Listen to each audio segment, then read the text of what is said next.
I mean, you had your chance and then you blew it. That is the most absurd statement of the year. Nice. Nice. Oh, baby! I'm in my zone, I'm feeling it.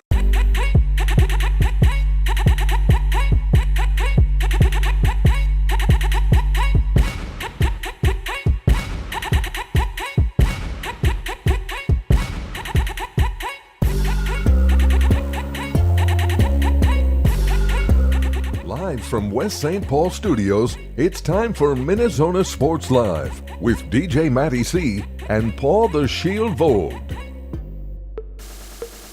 And this is MinneZona Sports Live. We are back. Yes, episode 288. Oh my goodness, who would have thought? 288. We're getting closer and closer. I know I say it every time, but it's true. We're getting really close to 300 episodes here on MinneZona Sports Live. So without further ado, I'm your host, DJ Matty C, a.k.a. Matt Callahan, a.k.a. Callie, a.k.a. Matty C, etc., etc., etc. And all the way in Granite City Studios in St. Cloud, Minnesota, Paul Vogt, Shield. What's going on there, Shield? You know, there are a few recognitions that I hold highly dear in my life. And of course, that being of a friend, a brother, a husband, a son, and all that. But of course, in previous occasions, I have been awarded, of course, the GOAT, of course, GOAT status. But of course, with this previous Father's Day taking place on Sunday, I now hold the reigning title of Super Dad. That's right, Super Dad with the cape there. You're in the midst of an absolute legend within itself. Super Dad is here to stay, and another great show we have on the way. That is correct. Yes, you are the Super Dad, and you're adding more to the collection each and every single Father's Day. So hey, you know what? You'll take it, right? Yes, hopefully all of the Zoner dads as well had a great Father's Day. I know Pop Callahan did. Got some nice stuff, and so shouts out to all the dads. We got a lot to talk about tonight. There's been a lot surrounding our Minnesota Timberwolves. Voldy. Julius Randle is no longer a Minnesota Timberwolf. He is with the Brooklyn Nets. We need to discuss that. And unfortunately, our guy, assistant coach Mike Nori is gone Yeah. as well to the Trailblazers. There's a lot to be said about that, especially the contract situation. So I'm ready to talk about that. And of course, who could forget? Io DeSumo is back with the MinneZona Timberwolves. Yes, sir. Pretty much kind of giving room to the Wolves to kind of build this team, and DeSumo, I think, is kind of the guy they're eyeing up. Are they done, though? I don't think they're done. I don't think they're done. We'll discuss here coming up. But keep that in mind. Tonight... Oh, wait. I got one more. I forgot. It's easy to forget about this one. Just kidding. I'm sorry. I'm mean. The Minnesota Twins, the GM, Jeremy Zoll, says Buck isn't going anywhere, apparently. And Buck says he ain't going anywhere either, so I don't know. There's a lot to be said on that. We will discuss that as well for Hot Take. A lot of stuff. Sticks and stones, Chief. So we got that going tonight for the Hot Take and Table Topics. Voldy, it's been a while since we've done Table Topics tonight, so looking forward to doing some Table Topics. And ARA, you got a stacked ARA tonight, I must say. Panthers, Florida Panthers being, they get the... Oh, no, not good. The Tkachuk brothers are back together. A lot of animosity, I think, and let's just say that the Wild were in the running, I will say. So yeah, of course they were. We got bigger fish to fry, though. Oh, they wanted the brothers to play together. Of course, that's how it goes. But more NHL news too. The Oilers find their next head coach, Babcock, back in the NHL. Being the coach for the Edmonton Oilers. So a lot to discuss there. Oh, and by the way, if you haven't heard, which I'm sure you haven't, or no, I'm just kidding, you probably have. Giannis traded to the Miami Heat. Yes, the Wolves were out of the running throughout the day on Monday into Tuesday. They were the third team. It's just we weren't going to part with our guy, Jaden McDaniels. I'm glad that the Wolves kind of stood firm, and they kind of got it. Good on. There's a lot to discuss in regards to that, so we'll talk about it. Vegas is launching its bid for another NBA team for this whole expansion thing. Makes sense. I mean, this doesn't surprise any of us, so we'll discuss that. And then Michigan man to the Mavs. Wow, what a change. He wins a national title and just leaves. He's like, I'm going to go coach the Mavs. All right. Okay. See ya. So that is what we got for ARA. And, of course, Shield shout-outs, as always, tonight. So I think we shouldn't waste any more time. We got to get to talk about a lot about the Wolves, a little bit about the Twins, who are down, from what I understand, 1-0. Correct, Voldy? Correct. Oh, boy. Correct, yeah. Mookie Betts solo home run so far, man. Yeah. That's where we're at. Hashtag thanks, Paul Lads. All right, let's get it going with some tater-tot. Hot take.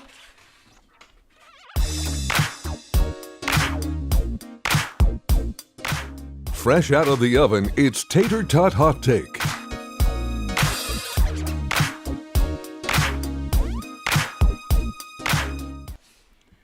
All right, it is time for some Tater Tot Hot Take. Our first hot take, or it's kind of like three separate hot takes in between, but it's mainly for the Wolves. So let's start it off. Julius Randle, yes, he was traded back to New York, but to the Brooklyn Nets, not the New York Knicks. The Wolves give up Julius Randle for they give up their 28th first-round pick, which is why they did not draft last night, but they will tonight, or actually, like right now, I'd assume.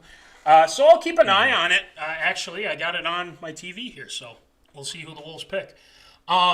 So they sent the 28th pick. to the Brooklyn Nets. 3-team trade, so it's the Nets and the Bulls as well.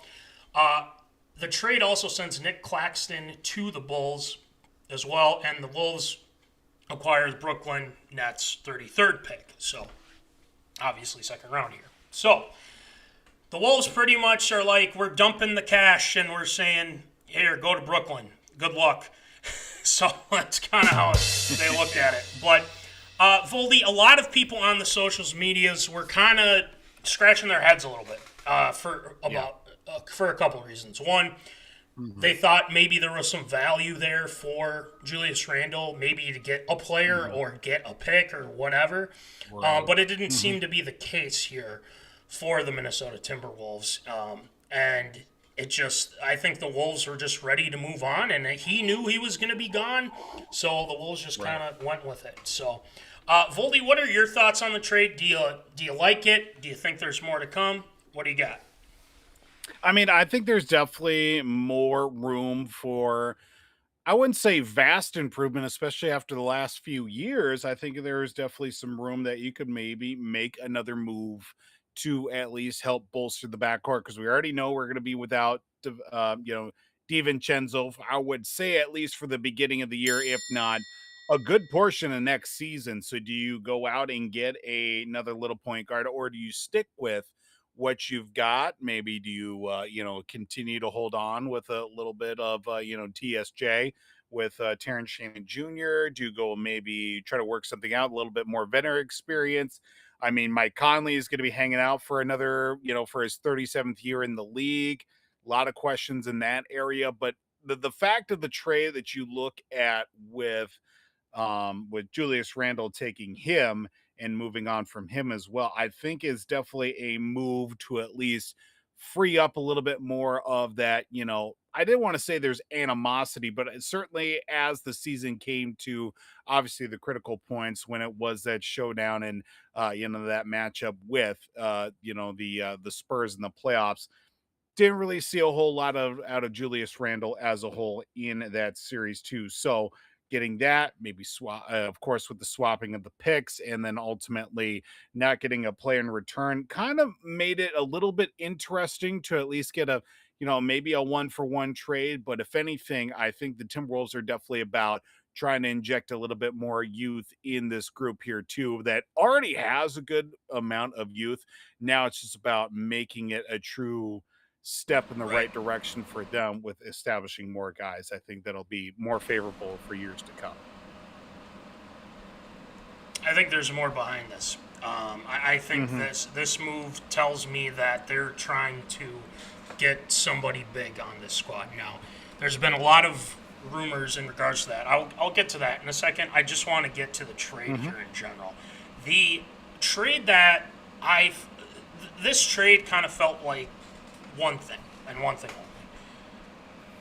Getting some cap relief in order to get an Ayo Dosunmu back.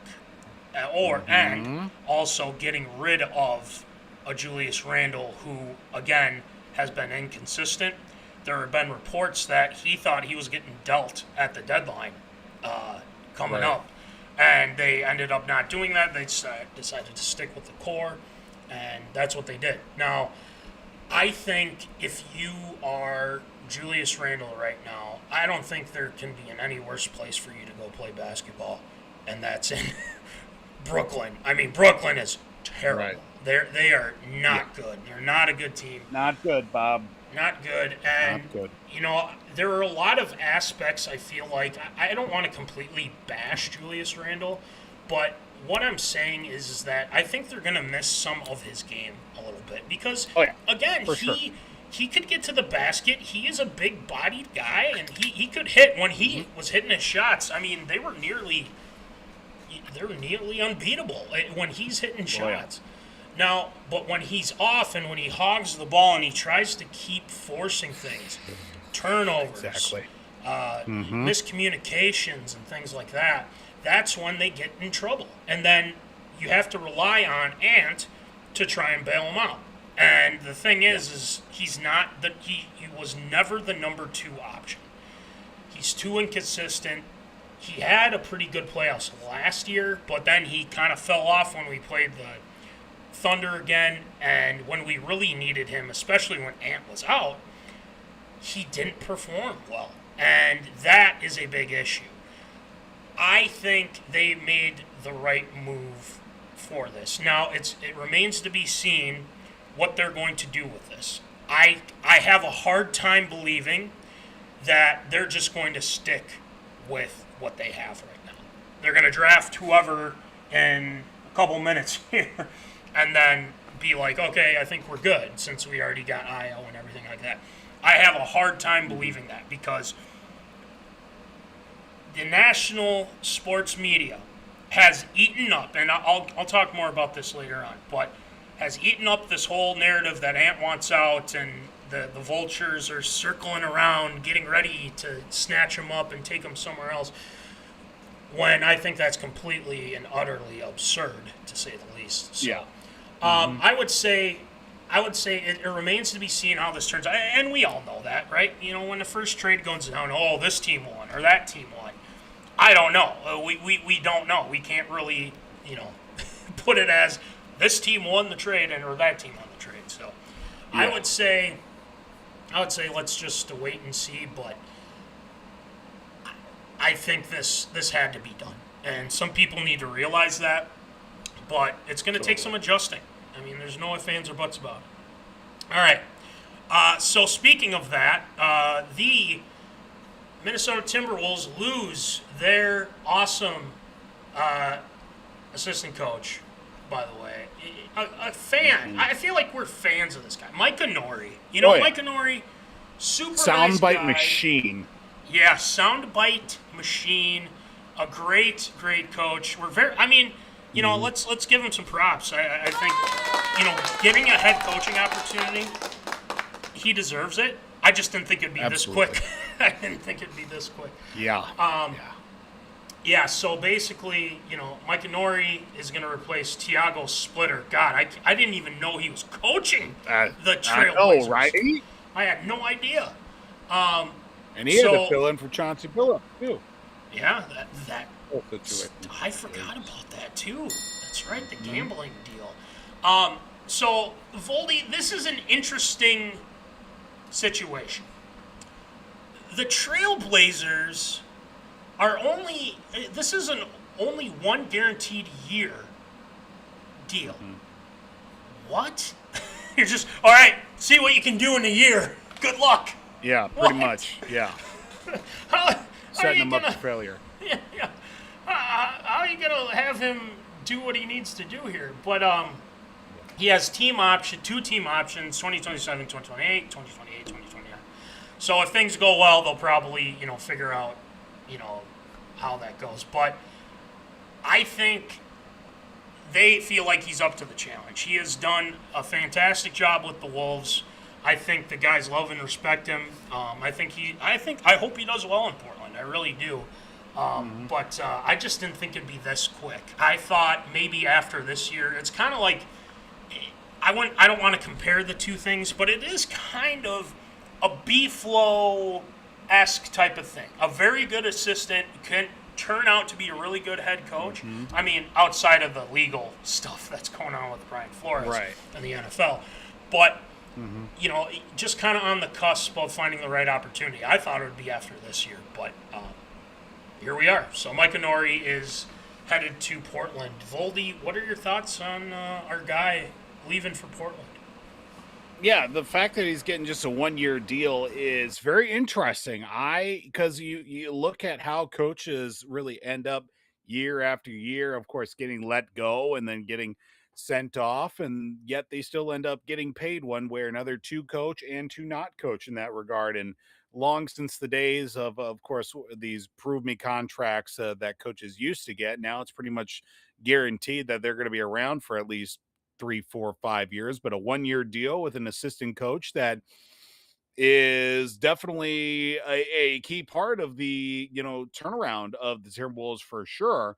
but giving him a 1-year contract with a team that has a lot to prove for sure, and especially trying to move past everything that happened this past season and previous seasons with things that have happened off the court and aren't exactly at the top billing right now in the Western Conference is definitely going to be a battle for sure for Mike Nori to at least get set up. And it's definitely one of those that you are going to maybe not get your full return on investment right away. Now, of course, weird things have happened for sure, but it's always something that I've believed in. When a new coach comes in, you're at least looking at maybe, and this is different for every sport, like we look at football, especially college football, you're not getting the full return on your investment within 3 to 4 years minimum. Now, this was, of course, the pre-transfer portal NIL era. Now it's pretty much, if you don't get it done within 2 seasons, if not the next season, your ass is grass, basically. Now, for the professional side of things with at least with basketball, it could lead to some improvements, but you got to be able to implement your system, have guys buy in, kind of really gel together. Of course, him coming at a point now, very interestingly, with the draft already happening. And, he probably, had a few days to prepare and get ready for the draft itself. If that, maybe 24, 48 hours or something like that, yeah. to even get acclimated, like, hey, welcome to Portland. We get a draft to save the franchise, basically. And yeah, it's gonna be a tough go, but I have the confidence in Mike Nori to at least get things moving in the right direction for the Trailblazers. I mean, looking at their roster as it stands right now, Voldy, I just wanted to take a look. Shaden Sharp is going to be a good player for them. He's very young. Scoot Henderson's another young player that I think. Scoot. Drew Holiday, I mean, veteran savvy is what you need. And I forgot about this. I forgot Damian Lillard went back. Yeah, I know he's still kind of doing. Oh, that's right. Yeah, he's back with the Trailblazers. So, I mean, it's not a bad roster. They just need some fine tuning a little bit. I'm looking at. I was gonna say maybe Micah Nori could really be the kick in the pants that they need there. Yeah, Yang Hansen as well, who's only 20 years old, but he's 7 foot, 7'1", so he's a big dude. Can't teach that. Yeah, can't teach that. That's right. So yeah, Mike Nori, congratulations, even though we wish you were here. Voldy, can I sound the announcement sounder here? All right. It's not big, but I feel like this should be noted because we're about to talk about it. The Boston Celtics, Voldy, are actively engaged in trade talks surrounding Jaylen Brown. Now, the reason why I bring this up is because there has been a lot of steam these past few hours and today that Jaylen Brown could potentially be in a trade to Minnesota. Yeah. If that happens, Ant and Jaylen Brown on the same team, watch out. Depending on what they give up and whatnot. But I want you to keep that in mind. That's why I have the TV ready, just in case something were to happen. So, it has happened on the show. Breaking news, Harrison Smith signs. Maybe that'll happen again, which was awesome. So I'll keep you guys up to date on it. Hey, look, a long time listener / watcher of the show, the Stigmeister. Yes, sir. What up? He's saying, "What up, my dudes?" I know you see, this thing is so. Why is it so tiny? Why is it doing this to me? There we go. Yep, there we go. What up, my dudes? Yes. What up? What's going on? Thanks for tuning in. We appreciate it. Oh, it is in the corner again. All right, get out of here. Goodbye. Go. Leave me alone. All right, there we go. Let's talk about Ayo Dosunmu, though. 5 years, Voldy. Mm-hmm. 5-year contract, $112 million. They only had him for a half a season. I mean, they got him at the trade deadline, and he was awesome. He was good in the playoffs, coming off the bench or starting or whatever. This young man, this was a great deal. So 5 years, $112 million. Voldy, what are your thoughts on Ayo coming back to Minnesota? I think this is also a great signing. Of course, now we start to see what Mark Lowry and A-Rod are willing to put into the franchise here. Because most times than not, in years past, it would be, the Timberwolves would make a offer to a guy that they picked up at the deadline, or maybe go look at a couple free agents, but none of the offers were serious, and none of them were going to be substantial enough to even persuade anybody to say, hey, I want to play here with the Timberwolves and build on something here. And now with Io back for the 5 years and putting in some serious money is going to be substantial enough to at least solidify the fact that, hey, this is a place you want to come and play for sure. Of course, with the production, of course, with Ant, and then you've got, of course, Jaden McDaniels, and you throw in Nas Reed, our tribal chief, by the way. Always acknowledge your tribal chief each and every day.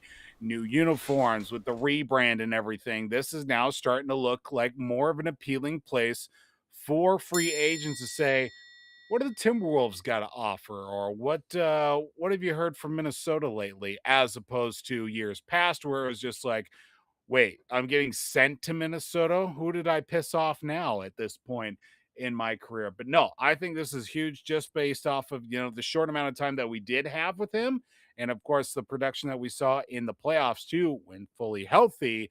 Io is definitely going to be a big difference maker here with this team. Yeah, I think with Io kind of being in the fold here, he can play point a little bit, but I think the Wolves are still kind of looking for more of the pure point guard-esque. I know there's been talks about Kyrie.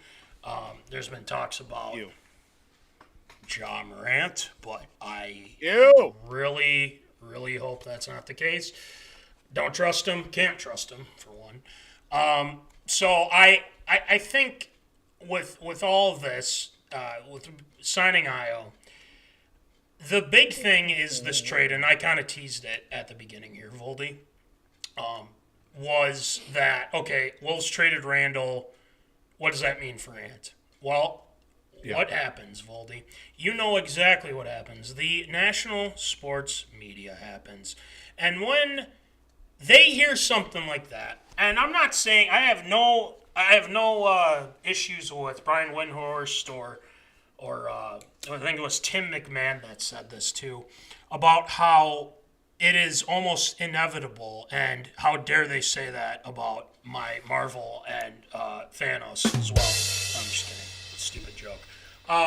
But I think that what they said about how Ant could be the next star on the move is not accurate whatsoever. Ignorant. And the reason why I say that is because they are creating this narrative, like they always do, that, Ant's upset. Ant was frustrated about how they didn't get Giannis. Ant was upset that they traded Cat and this and that.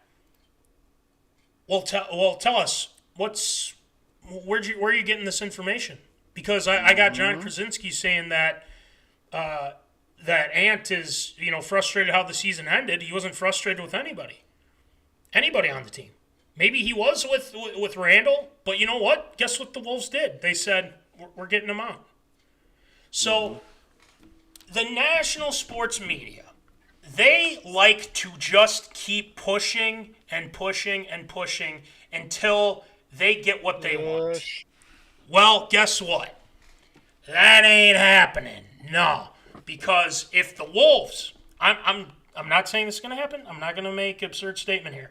But if the Wolves land Jaylen Brown, all of them got to start praising and kissing Ant's feet. That's what I got to say, those national sports media people. That's what I think should happen. But, again. There's the envelope, and you just pushed it. Pushed it! Yes! We've had enough of this BS. But the whole Ticonderoga factory in your neck. I'm going to stab it and I'm going to jug it, okay? I'm going to stab Okay. Anyway, check out Coach Hines, by the way. You guys know exactly what we're Hines. talking about. Shout out to our SMSU crew. They definitely know all about Coach Hines like this. Son of a mother duck. So anyway, let's see what happens. I think the Jaylen Brown thing is a very real thing. So keep your eyes on the socials. That's all I can say. Be good. Okay, let's move on to a team that's, well, is the Twins. This stupid team. Jeremy Zoll had some things to say about the current trade deadline coming up.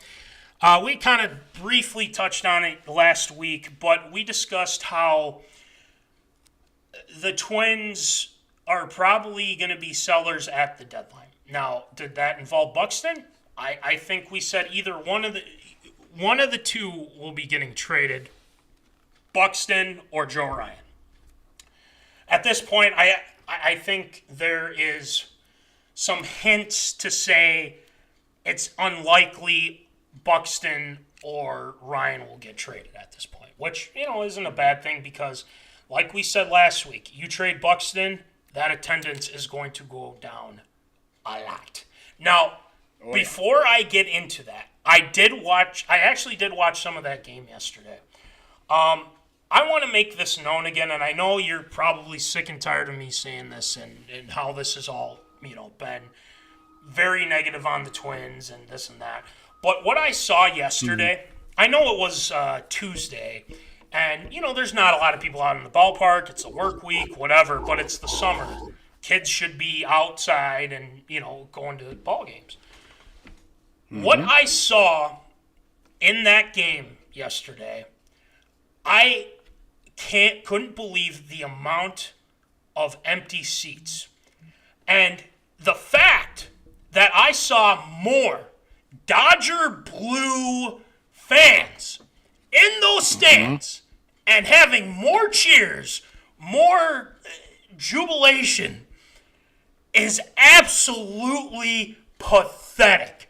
That is pathetic. And I'm not don't get me wrong. I'm not blaming the fans here, Foldy. I'm not at all. I am blaming those goddamn pole ads. This is what we're talking about. How do you not look at this and say, oh, man, we're really trying hard to get people to come here, and we're making it as, we're really trying, and, by the way, we have these cheerleaders that are coming in, and all due respect to them, it's not their fault at all, but you know what? Why don't you do it when the team's actually good, not when the team sucks? Absolutely sucks.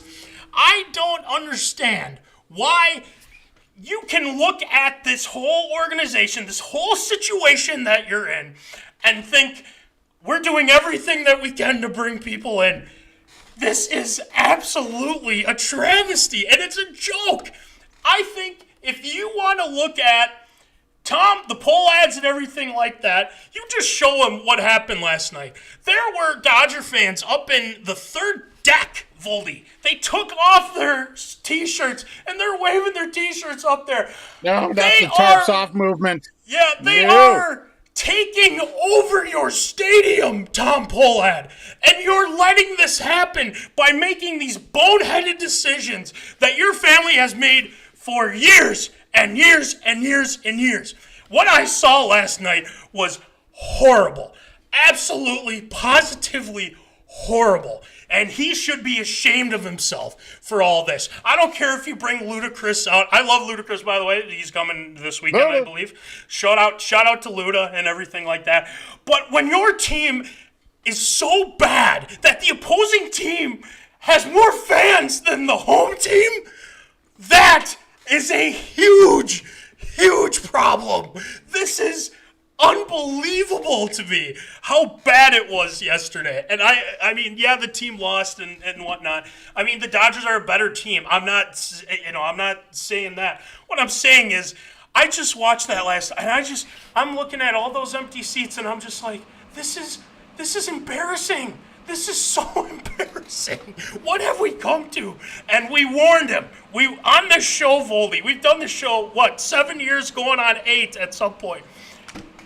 And I've never, ever seen this bad. I really haven't. I thought this would be, okay, there's going to be more people. Well, good thing Shohei's pitching tonight, because if he wasn't, it'd be like last night. Just saying.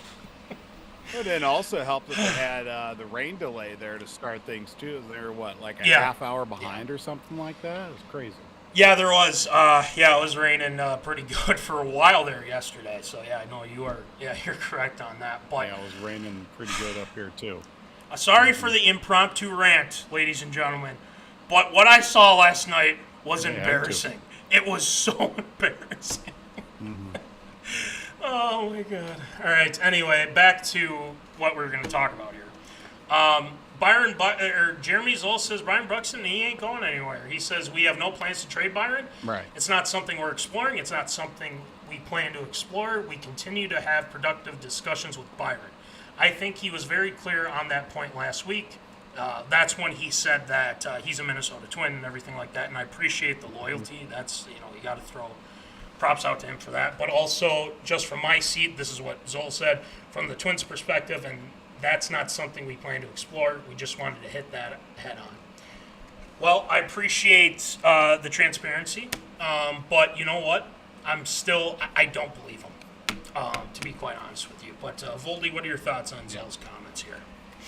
No, I feel the same sentiment towards, well, first off, when I got the update that Zoll said that they have no plans on trading Byron Buxton, I was just like, who the hell is Jeremy Zoll? And I had to remember the fact that the Twins fired their previous GM literally in spring training just before the start of the season. And now at the midway point of this season right now, it ain't looking good. And I look at the comments overall, like, obviously you want to save face here and say, yes, we want to keep Byron Buxton. He is the face of this franchise and definitely wants to remain a member of the team here. But you got to know in the back of their mind, they're definitely taking some calls and at least getting a few feelers out there if and when that a move should take place, if Byron Buxton decides to waive that no trade clause that he has in his contract.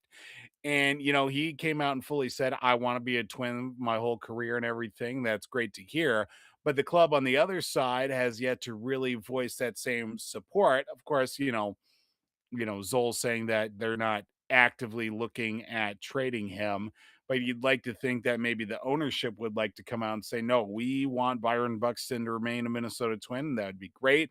But obviously, you got to know when to strike the iron and when it's going to be most hot here, especially you have now about 4 weeks plus now away from the trade deadline, and a lot of things could happen. Buxton could really heat up and be one of the hottest trade pieces at the deadline, or he could stay where he's at right now, still being kind of the leader for the team here in a lot of offensive categories, but not getting the same result that he has maybe in years past when he had, a little bit more production lineup and he's not scuffling for home runs and runs driven and on top of it. So, I think this is all just kind of smoke and mirrors right now. They're saying all the right things, but you have to think in the back of your mind that other ideas are starting to swirl around here as we get closer to the trade deadline. Again, we're about 5 weeks away, I think. It's usually right around the end of August or end of July there. So, will be interesting to see when that trade deadline, if a move takes place. Well, it's a lot can change from now until then. And I think that's kind of the main sentiment here is that things could change at the blink of an eye. They could say, oh, there's a really good deal that we couldn't pass up. But guess what? I think they, in their minds, and I say mostly Tom Pollad's mind, is that they're just trying to not piss more people off, but they still are. The main thing with all of this is that Buxton is trying to work it out with them. He is trying his damnedest to do so. And Voldy, you brought up a good point. He has been loyal throughout this whole process. And I think that the ownership and the front office right now need to finally grow a set and do something about him staying. You need to make a move. I don't think they will because they don't have the they don't have the payroll, they don't have the money to go and do that. Now, what things could change if they decide to trade like a Ryan Jeffers, or if they trade a Larnick or some. I mean, I'm just throwing out some names. But if you want to be competitive, and he quoted saying this too, and this is what drives me nuts. We've been clear all along. We're hoping to be competitive this year, Zoll said. I think we're right in the thick of it and want to let this next stretch of play out and give the group every chance we can to make that a reality, and really pleased with where it's at. So yada yada yada. It's all a bunch of BS. Right in the thick of things with the wild card going to keep pushing forward remains our focus. Okay, so. The division isn't great. I understand that, and yes, I know they're like a game or two out of I'm sorry, not first, but the wild card or a wild card spot. But that won't be the case. They don't have the pitching, they don't have consistent enough bats, and they refuse to bring up like a Culpepper or. Who was the Walter Jenkins, right? Who was in minors and went up to AAA or Double A, or I don't. Do they call it AAA anymore, or is it still? Or they switch? It's still AAA. Okay. Yeah. All right, good. Just wanted to double check.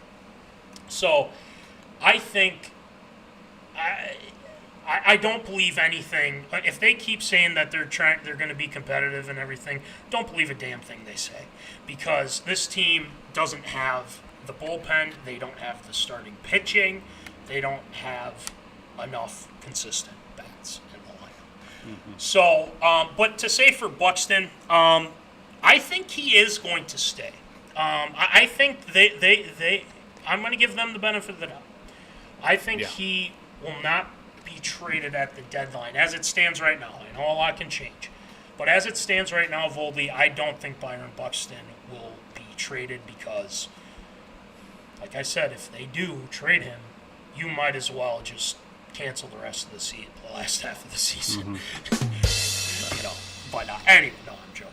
But anyway, Voldy, what do you think? Do you think Buxton's going to be a Twin? I think he'll still remain a Twin, through this season, and maybe something will change in the offseason.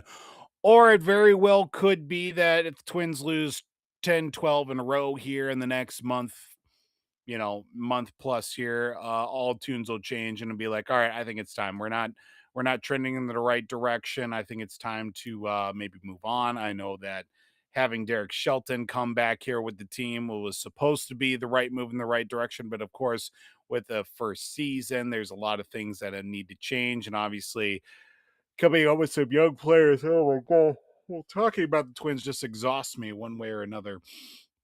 But even with this young movement that they have coming through right now, it's going to take a little bit of seasoning for these players, especially maybe even go through arbitration before their clock officially starts before going to arbitration. And sadly, Buxton's on, the odd man out in this situation, where he has been here, obviously, as one of the longest tenured players on the team. And right now, things aren't looking the best right now to be a contending team in the Central, let alone the American League. So I'd say that he sticks around for the rest of the season. We'll see what happens during the offseason. If maybe something starts shifting around, maybe a guy gets moved, or maybe that no trade clause goes bye-bye if the right suitors come through.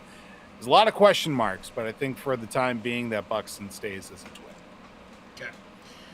Stamp of approvals all around. I like Yep. it. All right. I do have another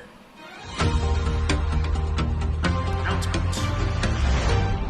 The Minnesota Timberwolves have selected Isaiah Evans out of the University of Duke. So a Duke Blue Devil will be on the squad. All right. I'll take it. Cool. I mean, I don't know much about him. All I know is if you play at Duke, I think you're pretty good, right? I think that would make sense. Isaiah Evans to the Minnesota Timberwolves. Welcome to the squad.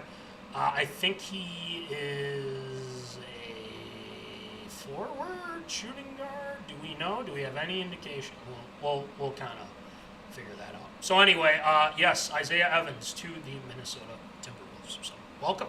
Isn't it always interesting, too, how the NBA draft is literally just 2 rounds and that's it? Yeah, I always thought it was weird. Every I other thought it was sport, 3, but maybe I'm just completely... it might be 3. I don't know. But, yeah, I mean, it's just ridiculous how it's only 3 rounds. NFL is 7. Used to be more. MLB used to be like 97 rounds, and now it's down to like, it was 20, I think, at one point. And then... Yeah, and then you have, obviously, the NHL, which is, I think it's 7 still, or it might be more than that. That's coming up this weekend, too, actually. Yeah, so that's actually, it is draft season for sure. But, yeah, I mean, just how basketball, you know, you only get, 12 guys on the roster or something like that, and it's interesting. Yeah, I just find it interesting.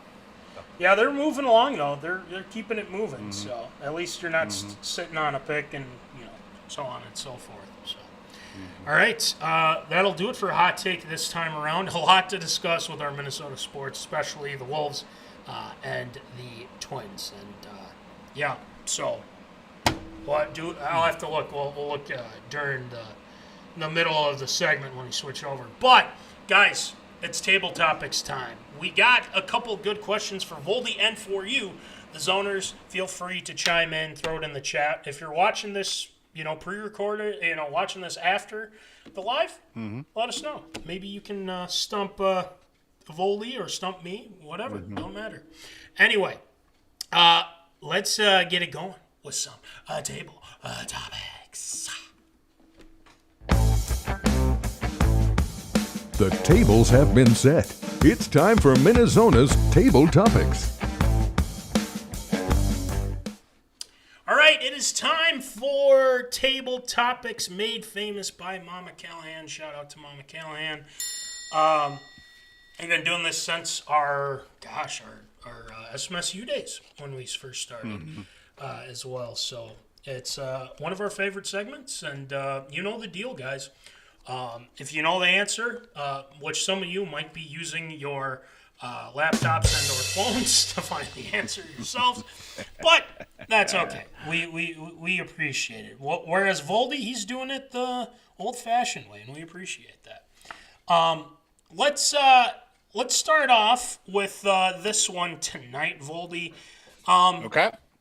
Let's center this around the Minnesota Timberwolves. Okay, since we just got done kind of talking about it, let's go back to 2003.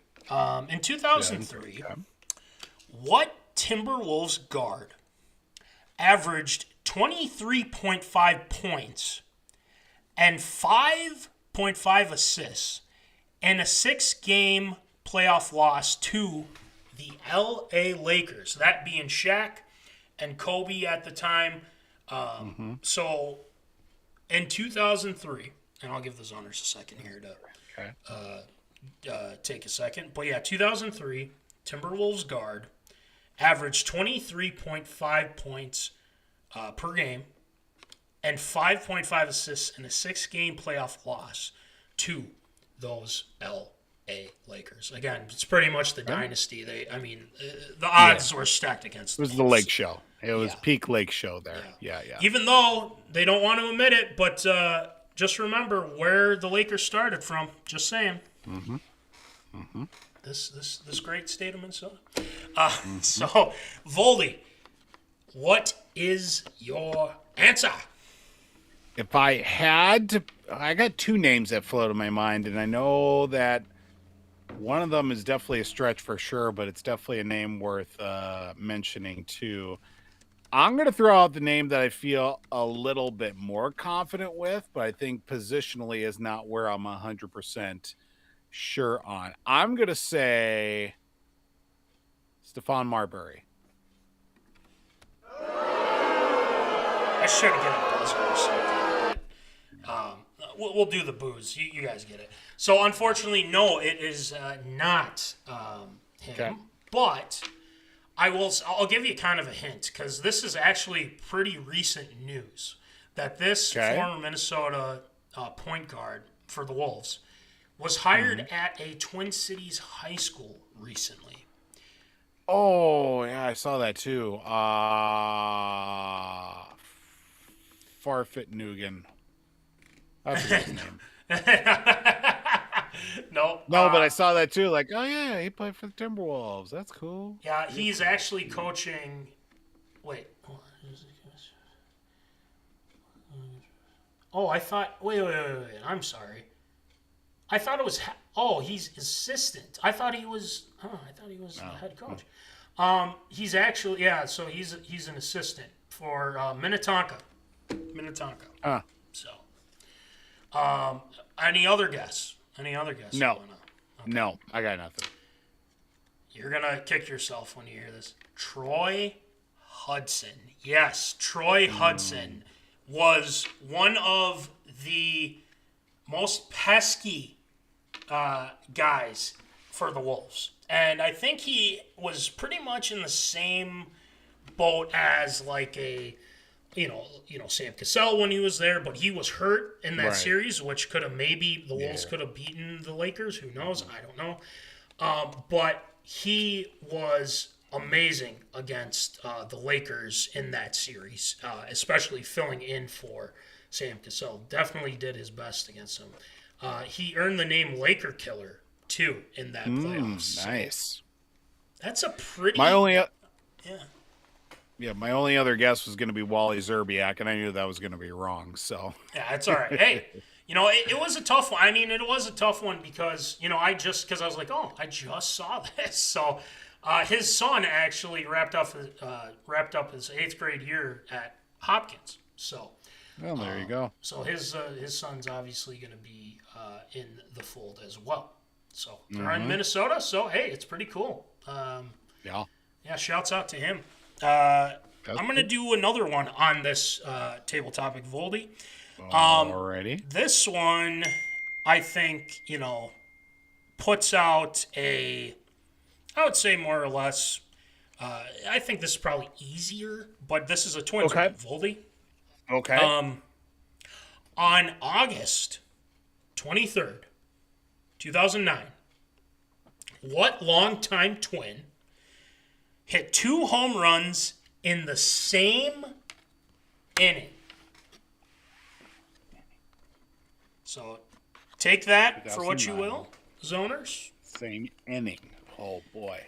Isn't that crazy? I didn't even know that this was a thing. I remember a few instances of when this happened. I'm just trying to remember. If it's 2009, it must have been at the Metrodome, if I'm not mistaken.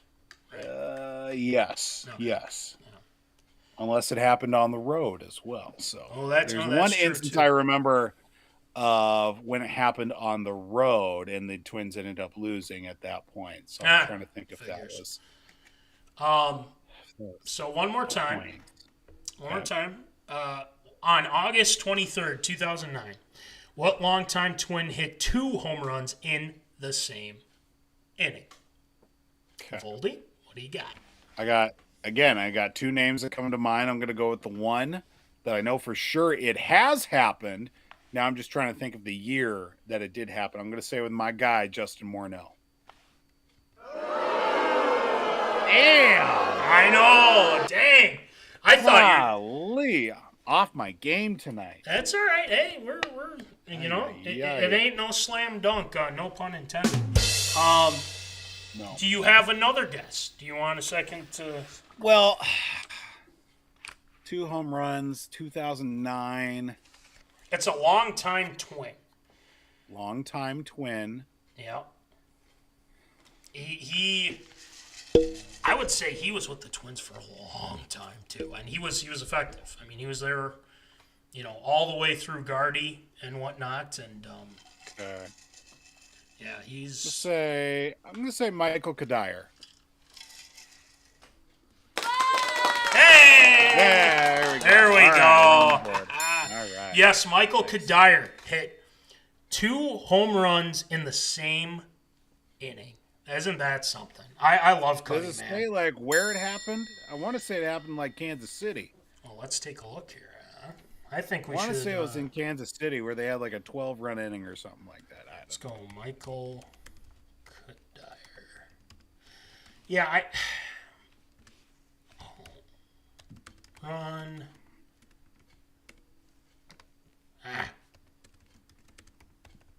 Did he ever go to another team? Do we know? Yeah, Oh, he Colorado. Did. Okay. Colorado. That's right. Yes. I had the 6 sweatshirt where it was black and then it had a purple number 3 on the back. It was sweet. Say, Yeah. who were they playing? Can you guess who they're playing? Kansas City. That's Kansas right. City? Correct.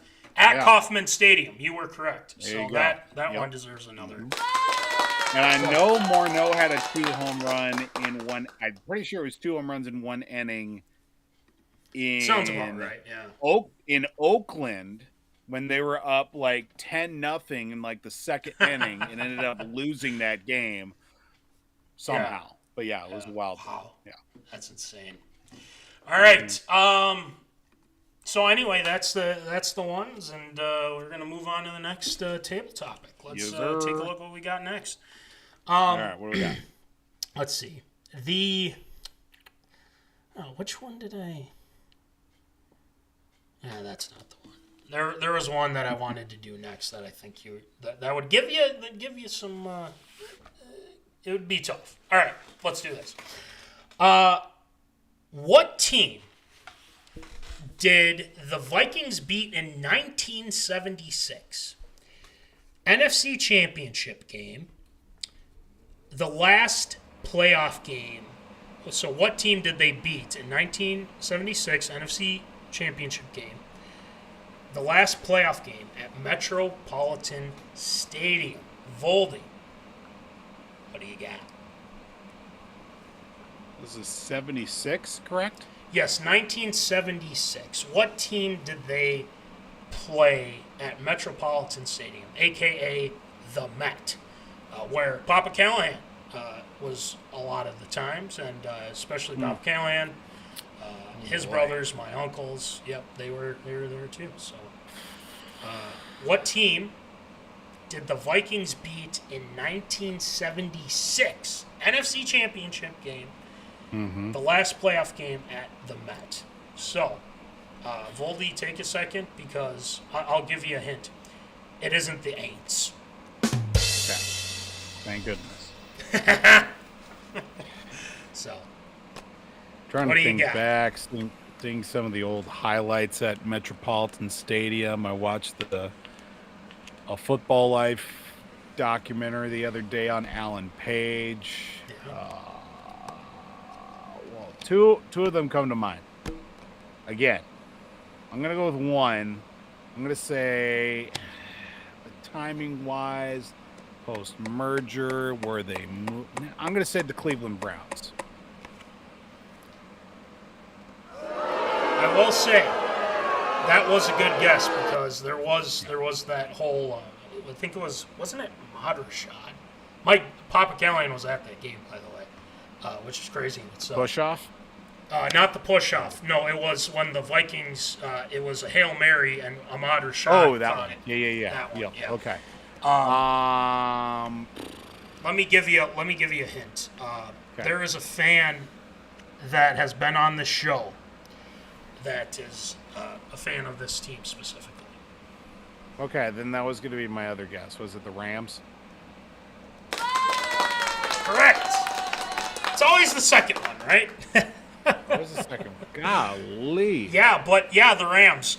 That's a tough one, though. I mean, 1976, I didn't even know. Like, I don't remember that because, again, I wasn't born at that time, but all I heard was all about losing 4 Super Bowls and all that. So, but we don't want to talk about it. We don't want to talk about it. So yeah, that's so that's what we have for that one. All right, let's do one more, and then we'll get on to air. One more. Uno más. Let's see. So I'm picking between two. Let's do this one. All right, I'm going to pick this one. Okay. What Twins pitcher missed the 2002 ALCS, after suffering a finger injury, celebrating the team's ADLS win over the A's. This was a Twins pitcher that got injured after celebrating with the team against the Oakland A's after the Twins finally, winning a playoff series again, which, was finally broken not too long ago. Now, just think of the pitchers at that time. So, I'll give you a couple hints. It's not Radke. It's not, guys like that. But it's kind of more, I think he was like 4 or 5 in the rotation of starting pitching.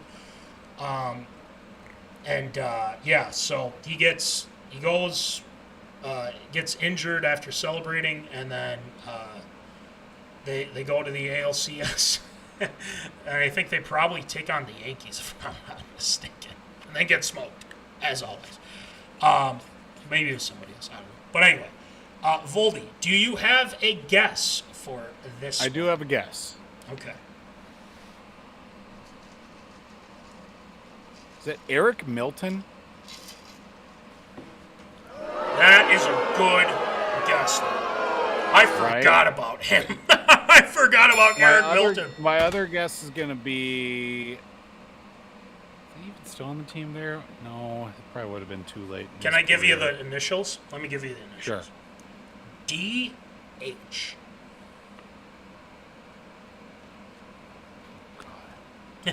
I know, this one's pretty tough. I have no idea, honestly. All right, I'll give it to you. Denny Hawking. Do you remember Denny Hawking? That's a good where are they now? Yeah.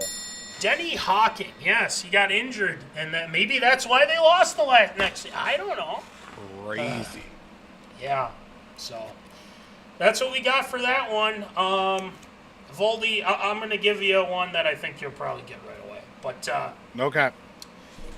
in 2019, his third season with the program, what energetic football coach led the Gophers to a 9-0 start, win over Auburn in the Outback Bowl? Go ahead. PJ Fleck. Ding, ding, ding, ding, ding, ding, ding, ding, ding, ding, ding, ding, ding. Yes, PJ Fleck. So, yeah, they were tough this go-around. These were tough this go-around. But checks and balances. That's what it's all about. That's Can't just right. Be, That's right, man. Can't be right But, all the time. Exactly. And, another Table Topics done for the Zoners. Thanks for playing along, and those who will later on. But we got a stacked array tonight, folks. Yes, we do. have the Florida Panthers getting another Tkachuk brother. They are going to play together. Voldy's got some thoughts on that. We will discuss here shortly. And not only in the NHL, Mike Babcock is back in the NHL, coaching the Edmonton Oilers. We will discuss that as well. And if you didn't know, or if you've been living under a rock, Giannis Antetokounmpo has been traded to the Miami Heat. He has taken his talents to South Beach, and he will play for the Heat. So we'll discuss that big trade, ramifications of that. And then we will also discuss Vegas. They're launching their bid for an NBA team. Pretty sure they're going to get it. So Vegas will have a NBA team at some point here. I think it's pretty much set, to be quite honest. And then big news out of the NBA and college basketball. Michigan's Coach May, he is no longer with the program. He's going to Dallas to coach the Dallas Mavericks. A lot happening there. A lot of upset Wolverines fans, from what I understand. And the Mavs, well, they need a coach, so they're going to get their coach. So anywho, I say we get it going with some upset or approved. It's time for everyone's favorite segment, Absurd or Approved.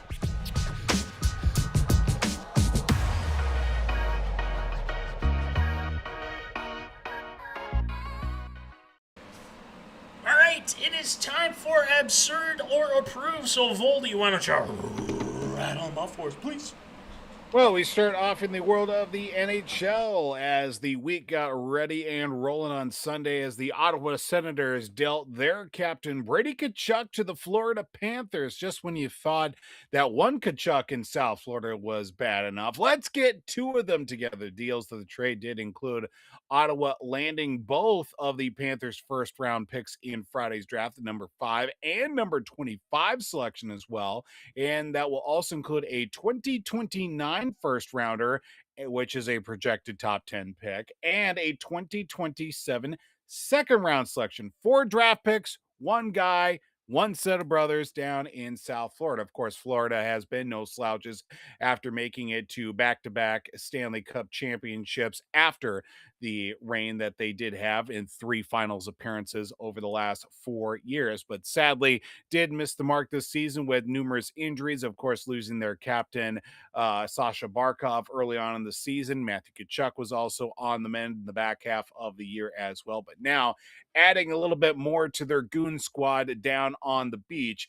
Is it absurd or approved? Will the Panthers return to the playoffs with Brady on the squad to bolster that lineup as a whole? You know, I'm sensing a theme here with brothers getting on the same team in the NHL for some reason. Whatever. It is, I mean, you know, again, the Tkachuk brothers, obviously, were both of them on Team USA? Or yes, they were. So, again, I think that's shows a lot there. Obviously, Quinn Hughes, Jack Hughes on the same squad as well. Hopefully in Minnesota. Knocking on wood when I'm saying that. But, again, I think the Panthers are looking to get back to their championship form. And what better way to do that than bringing in a Tkachuk brother? And I think this team wants to kind of keep the momentum going with how they've been these past few years. I know this last year wasn't great, but I think they're going to try and really straighten things out. But for the Ottawa side, I don't know about you, Voldy, but Ottawa's always bad. Why are they always bad? I just don't. I don't know. I don't get it. And I feel bad. When I saw the trade, I felt bad for one person only. That's the commissioner herself, Molly Vold, Senators fan. And I don't know if she's going to be switching allegiances or not, because she's a Sens fan. And I saw the trade go down, and I have yet to speak to her on the topic itself. But as long as she don't become a Florida Panthers fan, I think cooler heads will prevail. Cooler heads will prevail. Well, hopefully, in that sense. Yeah, I'd say it's got my stamp of approval, and I'm reluctant to do it, but that's just the case. They have a good team. They're, as much as we hate to say it, I mean, it's true. I mean, they're going to be up there with those teams in the Eastern Conference. So, yeah, it's got my stamp of approval. So, Voldy, what do you got? If they were fully healthy, obviously losing their captain to start the season was a real gut punch for them. But they played a lot of hockey the last few years, and you would think sooner or later that there would be some sort of drop-off. So if anything, an early exit, not even in the playoffs, but just a full off-season to get healed up and get ready for the following season, sadly is going to bode well here for this Florida organization too. You get Matthew Tkachuk fully rested up and fully prepared, especially after coming off the Olympics. He was not the same form that he was in the back half of the season. You get everybody rested up too after the last 3 final runs that they've had over the last few years. Now you get another guy that can score. He can skate. He can play defense. He can play forward. He can fill the water bottles. He can sharpen the skates. Brady Tkachuk can do it all, and that's going to be an absolute vital piece here for Florida, and that pisses me off to high heaven because I just want Florida to be absolutely miserable again because that's when hockey was good. I would rather have Detroit be good at hockey again compared to Florida. It's super annoying.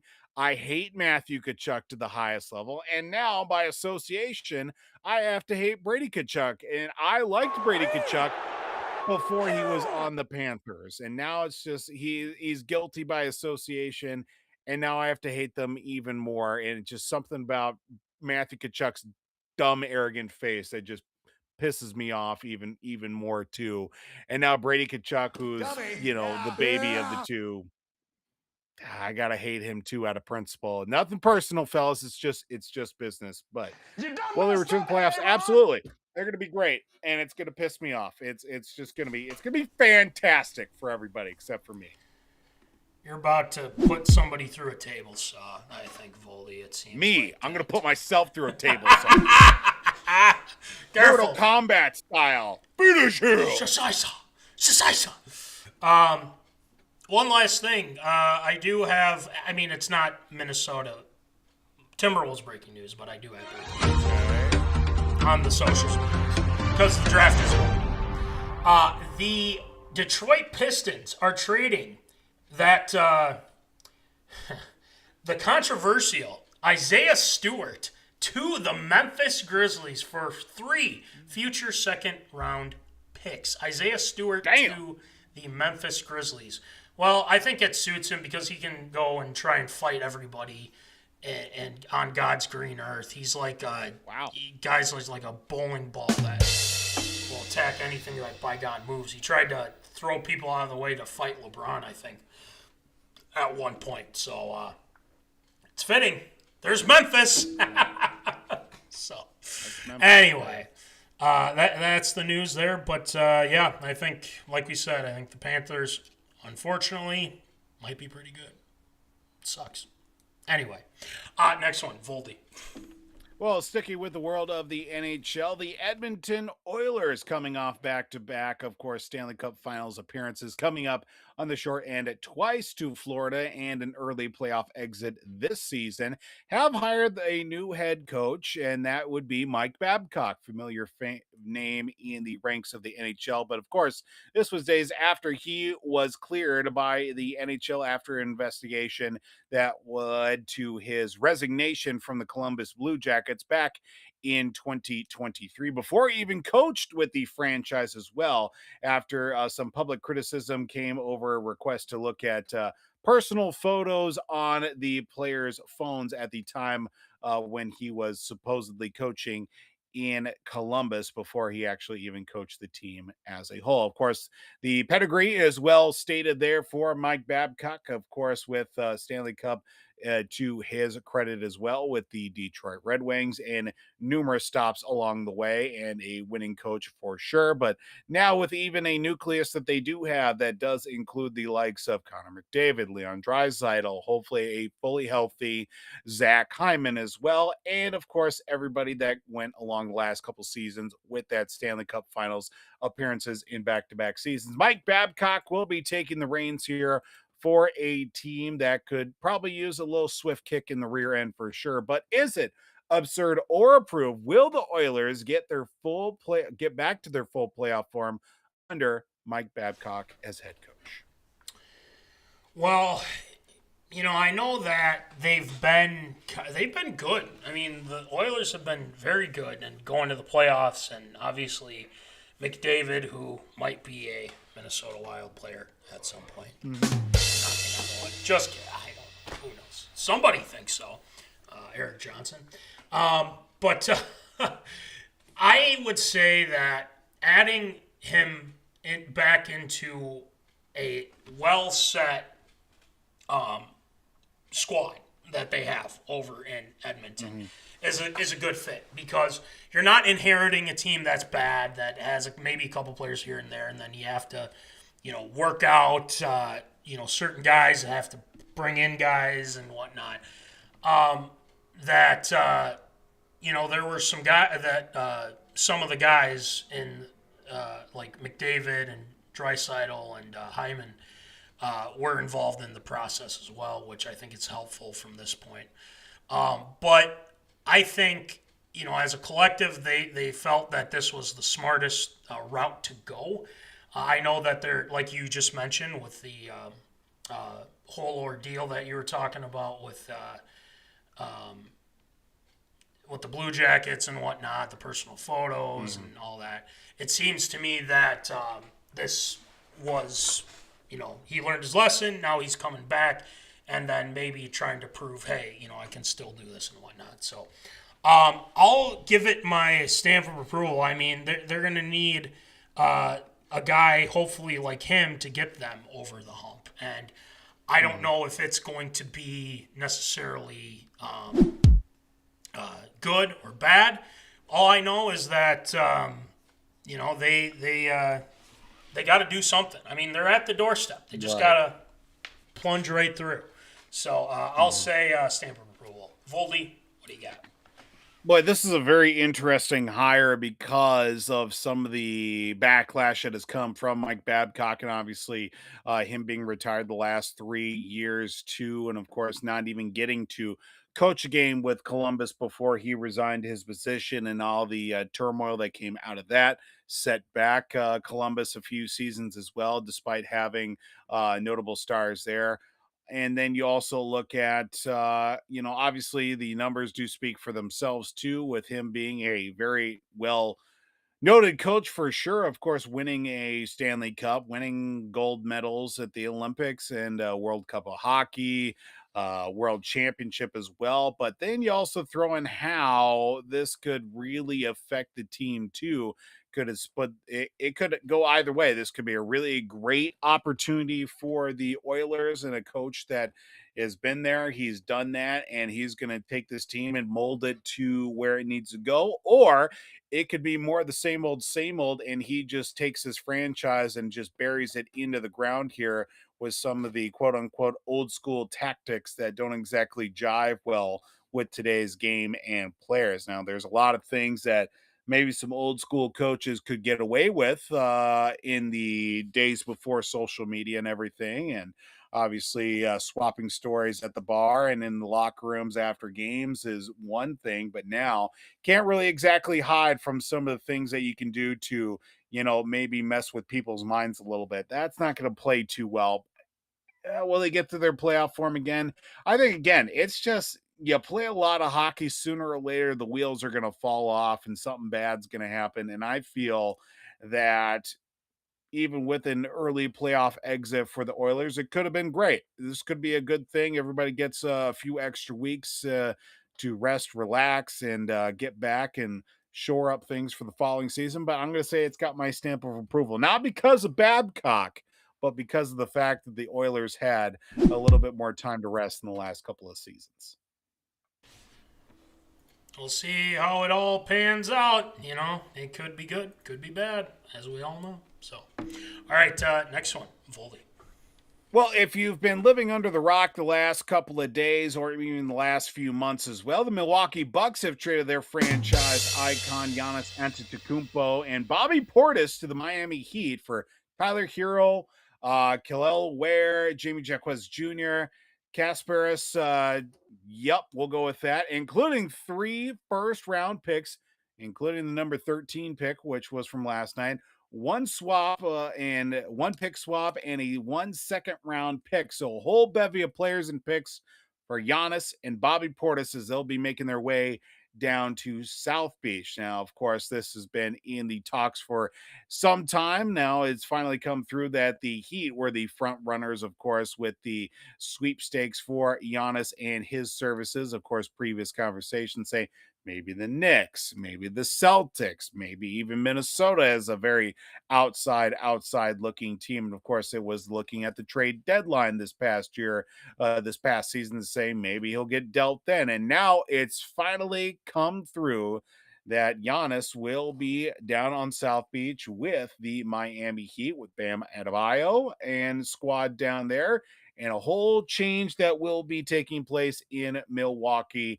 Is it absurd or approved? Will the Heat make the playoffs besides, of course, the stellar play of Giannis and Bam Adebayo? Will they make the playoffs with Giannis on the team? Yeah, I think this is a Twin Towers type of deal between him and Bam Adebayo. And I think Giannis is in a really good place with Miami. Miami's been known to acquire players that they, have deemed very good, like Shaq. I mean, they got Shaq, they won a title with him, D-Wade. They went and got that jackass Jimmy Butler, and they got to finals, unfortunately. Yeah. But I think this makes a lot of sense. If you're the Milwaukee Bucks, I think that what you got in return is what you would come to expect. Now, with all the picks that they do have, you got to hit on them, obviously. I think that's the main thing here. But Tyler Hero, I think he was in talks for a long time, and I think that eventually they were going to move on from him, especially when that whole Jimmy thing went down and he got his ass out of Miami and went to Golden State. So I think this whole ordeal with Giannis and the drama, it was getting to a point of the fracture with him and the organization was just too bad to really fix. I mean, it wasn't fixable. It wasn't to a point where he's like, okay, I see what you're trying to do here.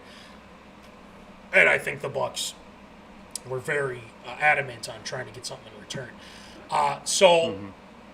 For the Celtics side of this, I think them missing out on getting Giannis kind of shows like, hey, they're willing to take offers to add more pieces in order to trade Jaylen Brown. Now, if I were Milwaukee, I would have really considered Boston's offer a little bit, just because, hey, you're going to be getting Jaylen Brown out of this, and then you can maybe add some more players to this, add more pieces. I think that'd be a good fit. Now, with Miami, let's get to Miami here. They're getting Giannis, but they're also getting Bobby Portis, who has done a very good job with the Bucks, and he's been very serviceable, none the least. So it's got my stamp of approval. I think the Heat are going to make the playoffs. Now, how far are they going to go? I don't know. That's the big question. Is that the East is really good, to say the least. Wow, that's a double stamp of approval. I love it. But I just think at this point, the Heat are just trying to get back on top again, and they're trying to get Giannis, get him there, Bam to get there, and they have Wiggins, and we all know how Wiggins works. He's either good or he's bad. So I think having Coach Spo as your coach is going to help Giannis a lot, and I think Coach Spo is one of the great NBA coaches right now in the NBA. He has done a fantastic job. He's won titles, and he has, gotten this team to where has gone, and they've gone to the finals. They've won the final. They've lost the final. They've had long playoff runs. So I think this is a good fit. So it's got my stamp of approval. Giannis to the Heat. Unfortunately, not with the Wolves. We discussed that, so we don't need to really go into it. So, Folty, what do you got? Yeah, I think overall this could very well be a win-win situation for both sides. Of course, the Bucks get a bevy of picks. They get young, exciting players for a new coach, and of course, sort of a team that needs to semi-rebuild. I would certainly say. Of course, they need more youth with that squad after the downfall that they've had since winning the title back in 2021, and it's just been nothing consistent. I mean, I think Giannis was the last guy in the team from that championship team, and that was hard to believe. It's been 5 years since they won that title. And now on the other side, the Heat get maybe a piece to be a strong contender in the Eastern Conference. Of course, going to be very front loaded with the defending champion New York Knicks, Boston coming off hopefully a fully healthy season for them as well. You've got, see what Cleveland brings back next year too. See what Indiana ends up cooking up to if they do get back into the mix too. But yeah, I mean, the Bucks get 5 players. I mean, they get 4 players and draft picks as well. On top of it, this is definitely a very strong help for them too, that they can make a serious move for sure. Now with Spoelstra getting maybe a good enough piece that he can work something with besides just having Bam Adebayo as kind of now their main threat on top of it. Yeah, I think the Heat will definitely be on the up and up for sure. Will they make the playoffs? Yes, I'm going to say yes. It's got my stamp of approval on top of it.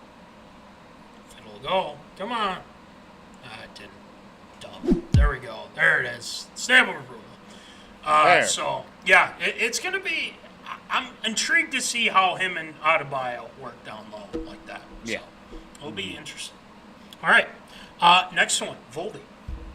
Well, sticking in the NBA, but a little bit of an NHL twist on top of it. Vegas Gold Knights founder and majority owner Bill Foley announced this week that he is actually helping to launch a bid to bring an NBA franchise to Las Vegas. Now, of course, this will be the first NBA team in Las Vegas that will come to the NBA Board of Governors that did approve a vote in late March to explore bids for applicants in expansion that was exclusively in Vegas and Seattle. Now, at those conversations that have previously taken place, of course, Vegas becoming a sports hotbed for sure, but Vegas has always been there when it comes to the NBA, has always been one of those towns that they can always go to, whether it be All-Star, the Summer League, all sorts of events, awards on top of it too. Vegas has always been an NBA town, minus having an actual franchise on top of it. Probably a good thing for a lot of teams that not have a team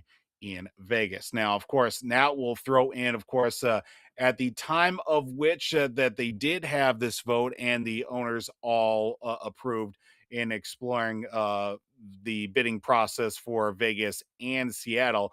Now, they are expected to generate offers in somewhere between the $7 and $10 billion range to get those franchises up and running for sure. Now, of course, there will definitely be more than just Bill Foley, who is currently estimated his worth at $2.6 billion to get that in the right direction. Now, with Vegas being launched as a bid for an NBA franchise, and hopefully Seattle to follow suit as well. Is it absurd or approved? Will we see a team in Vegas within the next 5 seasons? Yes. I think it might even be sooner, to be quite honest with you. So I'm just going to do it right now with the stamp of approval. Just because, look, I was one of those people that I was like, why would anyone have a Vegas team? I mean, this doesn't make sense. And actually, it does make a lot of sense. The Aces. You look at the Golden Knights, who have been very good as of late. Well, we don't need to really bring up the Raiders. They've just been bad. But things might be turning around if I'm being honest with that team.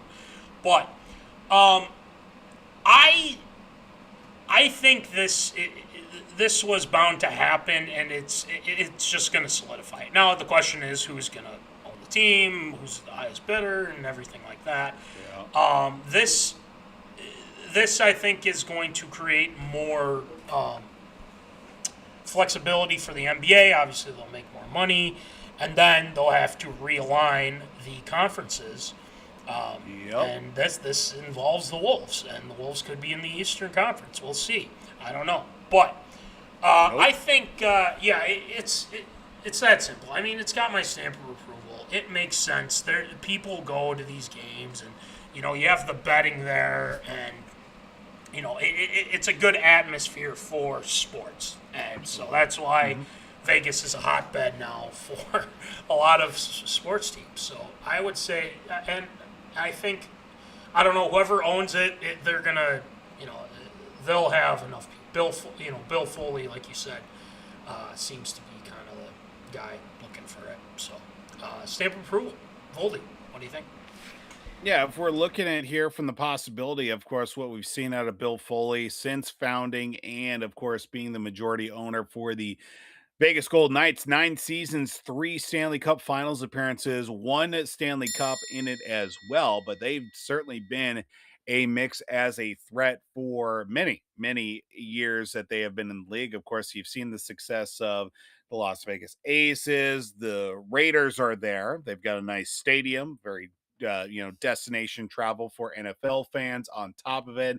Hey, the Athletics or the A's or whatever they're going to be called are going to be moving from Sacramento to Vegas at some point. I don't know. Yeah, see when that stadium gets built down there, but yeah, they're gonna have three of the four big teams of the big four teams. Now they just need an NBA, and I could see it happening before 2030 for sure. So that would be within the next calendar 4 years, but definitely I think before that 2030-2031 season, there will be a team in Las Vegas for sure. And this is just going to be a win-win for everybody. It's going to be a win for the owners. It's going to be a win for the league and the players as a whole, just because Vegas is obviously a destination travel for sure. And especially if you have, you fly into Vegas the day before a game, or maybe you've got a day or two before a game, it's going to bode well for your team when it comes to camaraderie standpoint. Vegas flu is definitely real for sure. Not going to be coming out looking too hot on the backside of things. But yes, stamp of approval. We will have an NBA franchise in Vegas within the next 5 seasons. There it is. Stamp of approval. All right. Last one. Voldy. Well, sticking with the NBA as a big move for sure. Of course, riding the high after a national championship, Michigan head basketball coach Dusty May has made the adjacent move to now become the head coach of the Dallas Mavericks, as that was announced as of yesterday, or excuse me, 2 days ago. That was as they are going to be making that official. Of course, the draft that took place is taking place. Of course, last night was the first round. Tonight, the second round as well. Coming off the national championship, well, it does certainly have some positive pieces to go along with it. With, of course, you do have Cooper Flag after being last year's top draft pick as a player. You can certainly build a team around as well. And you also throw in two.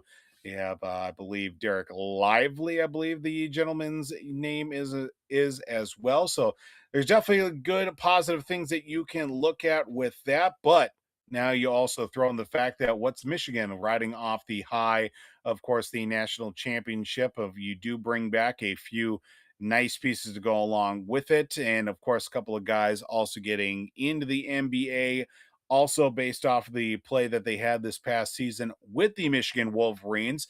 But of course, a new coach making the transition from college to the NBA isn't always exactly the smoothest transition as a whole. But is it absurd or prove Michigan will have a better season than the Mavs next coming season now that the two sides have parted ways? Well, I think this is going to be a process, to answer your question, be a process for the Mavs. Look, you're going to be having a coach that is coming from college to the NBA. He had 2 successful seasons with the Wolverines. Now, like you just said, the transition isn't always the greatest. Billy Donovan, had some success, but not a whole lot. And then you look at, in the NBA, I'm saying, and Jason Kidd, they fired the a guy that was pretty much a staple for them for a long time as well. So you got to transition everything, and I think they're just going to kind of figure out how they can get back to what they were. And they had a lot of good runs in the playoffs, obviously in 2024 when they went to the finals and whatnot. But when you add Dusty May to the equation, I mean, it seemed like Michigan was going to be able to retain him. Now, I think if you're the Dallas Mavericks, I think they really, really wanted him, and I think they just gave him an offer you couldn't refuse, as you would say if you were in The Godfather. But I would give it my stamp of approval that Michigan's going to have more success than the Mavs. And that's just to say, I mean, we're talking just one season, like this isn't down the road or anything. I think the Mavs will be a good team later on here in the future. So I would say Michigan because, they're getting some guys back from that championship team. And they're going to be tough again. I mean, especially if it's a guy that was working under Dusty May, and I think they have found that with I just had it up. Oh yeah, Mike Boynton Jr. from what I understand. So he's got some head coaching experience, so I think they'll keep that roster good for a little bit. Yeah. So Voldy, what do you got? Yeah, I think Michigan probably in a better position as a whole. Of course, they lose a few guys through the draft, through the portal as well, but bringing back a couple of, key players that they had during that tournament run that they've had is going to be nice to at least, build off of. Of course, now new head coach that they do have there. But with Dusty May is going to be a very interesting turnaround for him, how he's going to adjust, obviously, from the college to the NBA play as a whole. Cooper Flagg, with Lively as well. Derek Lively, I think, or something like that. I don't know. But You yeah, got it, and yeah. then also, I think even drafted one of his Michigan guys too out of the first round last night. So that'll be something to hopefully build around. How he's going to be able to mix and match these guys, get them set up properly is definitely going to be very interesting. But again, it's going to be a process. Overnight success is few and far between, I would certainly say. You definitely have to be a little bit of an investment, but if you can at least see growth, that'll be good for Dusty May. For Michigan, targets on their back now, of course, national champions, and obviously guys flipping and flopping teams like crazy through the portal and everything too. NIL. Will they have a better season? I'm going to say no. I think Michigan will have a down year. I think we'll see. Okay. I think the Mavs will definitely, I'm not going to say they're going to make the playoffs, but I think they'll definitely have a better year than probably people will expect. So I'm going to say absurd. I think Michigan will have a down year this year. All right. Well, yeah, and again, you expect them to have a good after winning the title, but sometimes that doesn't happen. Sometimes they just lose in the second round of the tournament or something, and then you're like, what the hell happened? So I don't know.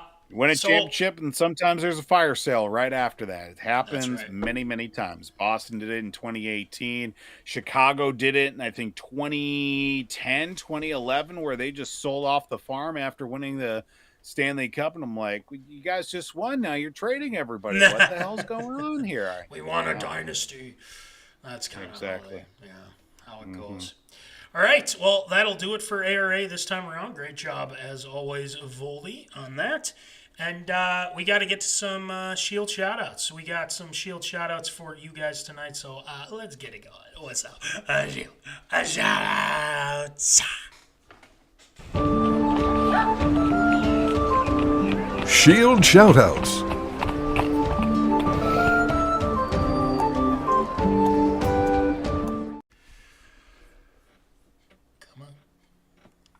Hey, there we are. Let's go. All right, it is time for Shield shout-out. So, Shield, who ya shout out tonight? Well, I do have to say, of course, if I didn't say it already, I believe I said it last week, a happy Father's Day to all the Zona dads out there as well. But you have to give a big Shield shout-out to, of course, my boys who handed me the Super Dad trophy here on a Father's Day. It was really nice to see that come through, and it's a nice little piece to add to the collection there. So thankful for that. Of course, thankful for my wife, Sarah, Mrs. Sarah Ann Tewsvold, for being the major catalyst of me being a father in the first place. Great cash, homie. So always got to remind people of the fact you can't be fathers without the mothers out there on top of it. And that is going to do it for Shield shoutouts this week. Yes, well said, Voldy, and like you said too.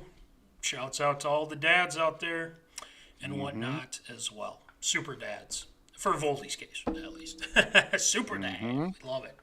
All right. That's going to do it for 288. But, ladies and gentlemen, I just wanted to quick check on something because the Lynx were down like 14 points in the third. They're up by 3 with 1 minute left. This team built different. I'm not going to lie. They're playing really well. So, we'll have to check that out later. And then also the Twins down 4-3. Hey, you know what? They're making it a game. So top of the 7th. So if you guys are watching, Twins are in a close one with the Dodgers.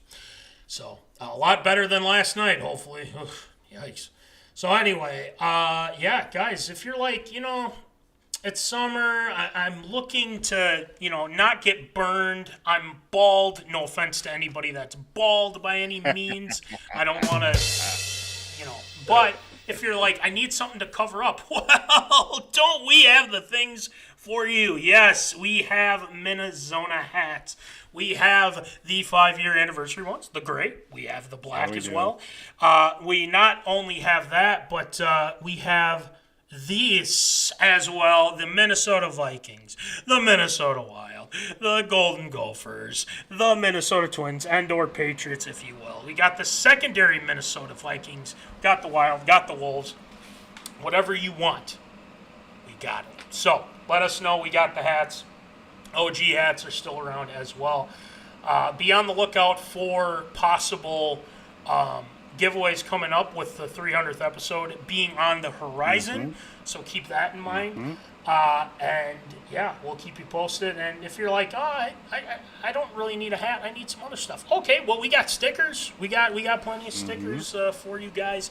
We have sweatpants. We got, if you want to get ahead of your winter stuff, we got the hats. We got all sorts of stuff that we can send out to you. So thank you to National Fleet Graphic for the stickers, and shout out to our guy Will Rattel, W2 Performance, www.w2performance.com, with our guy Will Rattel doing some awesome stuff as usual, jacked as usual.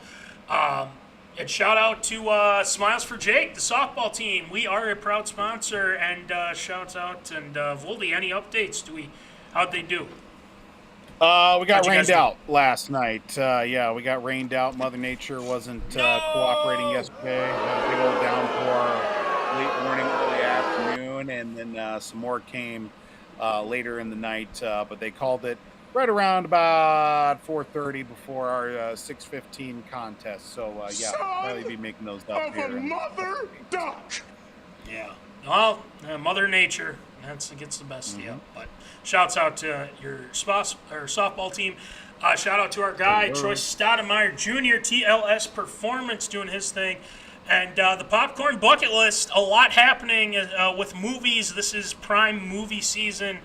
They just did the Toy Story 5. Now I believe they're on to Supergirl, which comes out this weekend as well. So make sure you check out our guys at Popcorn Bucket List. Nick Dahlhoff and Rhino Meyerberg, Omni Entertainment as well. Make sure you check them out on the YouTubes. Check them out on the Instagrams, the Facebooks, the whole kit and caboodle. So make sure you check out our guys over there. So that's going to do it for episode 288. Another one bites the dust. We will be back next week, just before the 4th of July, the 250, I believe. So, luckily, we already had our 250, so. Luckily. Kind of cool. So, we will see you next week. We'll keep you in touch with anything that's going on the socials, especially big deals that could be made here these next few days. We'll see. So we'll keep you up to date there, too. So without further ado, remember, as always, folks, keeping this up. Allah. Thank you for watching MinneZona Sports Live. Join us Wednesdays at 7 p.m. for live show broadcast. And as Voldy likes to say, follow us on all the socials medias.